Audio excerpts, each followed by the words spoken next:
ठीक है, तो कल हमने क्या स्टार्ट किया था? चैप्टर नंबर क्या था? विद्युत। विद्युत के बारे में समझ गए आप लोग? विद्युत मीन इलेक्ट्रिसिटी, पता है आपको घर में क्या क्या यूज करते हैं आप, है ना? अच्छा, उसमें हमने कल क्या समझा था कि विद्युत धारा क्या है।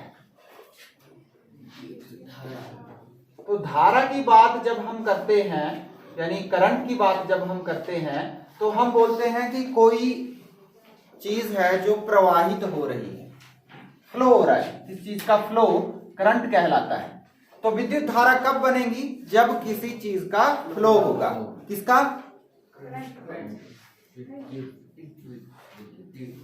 ये क्या विद्युत? आवेश का। ये कल बताया था ना आपको। तो आवेश का फ्लो है, प्रवाह है। फ्लो को प्रवाह कहते हैं। तो आवेश का प्रवाह क्या बनाता है? विद्युत धारा। विद्युत धारा क्या है? जब कोई आवेश प्रवाहित होता है तो हम कहेंगे कि विद्युत धारा उत्पन्न हुई है। किसी एक क्षेत्र में, किसी एक पॉइंट में, किसी एक क्षेत्र में, किसी एक समय पर, यानी एक सेकंड में जो आवेश प्रवाहित हो रहा हो उसे कहेंगे विद्युत धारा। ऐसा बोला ना? किसी एकांक समय में, एक सेकंड मैंने क्या बोला? एकांक समय में, यूनिट टाइम में। तो यूनिट टाइम क्या होता है? जो सबसे छोटी यूनिट है वो एक सेकंड है यहां पर। तो एक यूनिट टाइम में, इकाई समय में किसी क्षेत्र से जो आवेश प्रवाहित होता है उसे हम कहेंगे विद्युत धारा। कितना कूलम चार्ज, आवेश कितना कूलम प्रवाहित हुआ? 1 कूलम हो गया, 2 कूलम, 3 कूलम। एक सेकंड में कितना हुआ? एक सेकंड में ये कितना प्रवाहित हुआ उस क्षेत्र से, उसे कहेंगे हम विद्युत धारा। और हमने ये पढ़ा था कि विद्युत धारा को आई से डिनोट किया जाता है। आई से प्रदर्शित करते हैं, आवेश को क्यू से, और समय को तो पता है टी से। ठीक है। इसके बाद हमने और क्या पढ़ा था कि जो आवेश है, ये कौन सा आवेश है? ऋणात्मक, जो कि क्या है? इलेक्ट्रॉन। और ये इलेक्ट्रॉन जिस दिशा में प्रवाहित होते हैं, विद्युत धारा को उसके विपरीत दिशा में माना जाता है। समझ गए? तो ये हमने पढ़ा हुआ है अभी तक। तो करंट को हम, यानी विद्युत धारा कब बनी? जब आवेश प्रवाहित हुआ ऋणात्मक, एक यूनिट टाइम में, एक सेकंड में, किसी पॉइंट से। ठीक है। तो इसको कैसे कैलकुलेट करेंगे हम?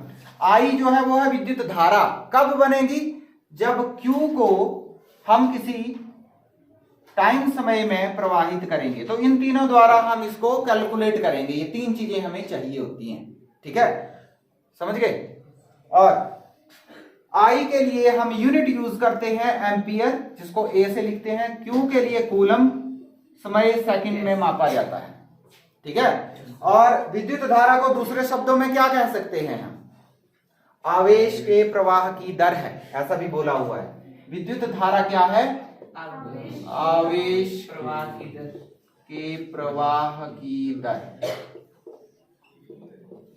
दो तरीके से बोला गया विद्युत धारा को, इलेक्ट्रिक करंट, विद्युत धारा को दो तरीके से बोला गया कि किसी पर्टिकुलर, किसी एक क्षेत्र से एक यूनिट समय में, एक इकाई समय में जो आवेश प्रवाहित होता है उसे विद्युत धारा कहते हैं, या आवेश के प्रवाह की दर। दो अलग अलग शब्दों में कहेंगे। और इसको बोलने का मतलब क्या है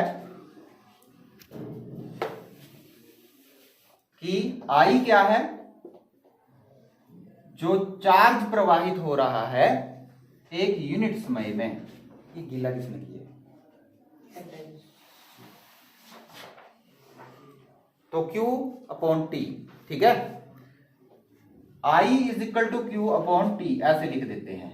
विद्युत धारा ये आवेश है और ये समय है। इनकी यूनिट है I की एम्पियर, Q की कूलम और T की सेकंड। ठीक है।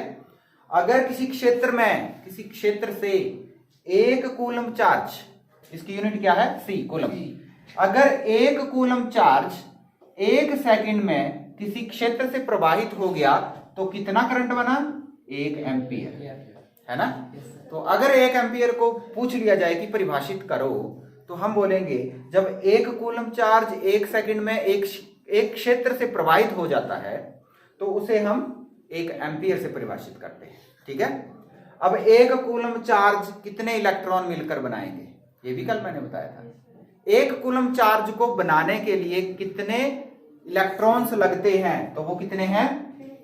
6 गुणा 10 की शक्ति 18 इलेक्ट्रॉन। इतने इलेक्ट्रॉन मिलकर 1 कूलम चार्ज बनाएंगे, यानी 1 सेकंड में उस एक क्षेत्र से जब इतने सारे इलेक्ट्रॉन गुजर जाएंगे 1 सेकंड में ही, तब हम कहेंगे 1 एम्पियर करंट है, ठीक है। बात समझ आ गई है?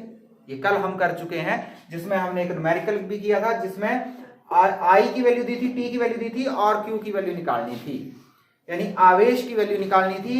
हम विद्युत धारा हमारे पास दे रखी थी एम्पियर में, समय हमारे पास मिनट में दिया था, उसको पहले सेकंड में बदला था। ये हम कल कर चुके हैं, ठीक है। इसके आगे चलते हैं अब। और एक बात इसमें साथ में हमने ये भी बोली थी कि करंट को मापने के लिए, विद्युत धारा को मापने के लिए एम मीटर का प्रयोग किया जाता है और उसे श्रेणी क्रम में लगाया जाता है। कैसे लगाया जाता है? श्रेणी क्रम में।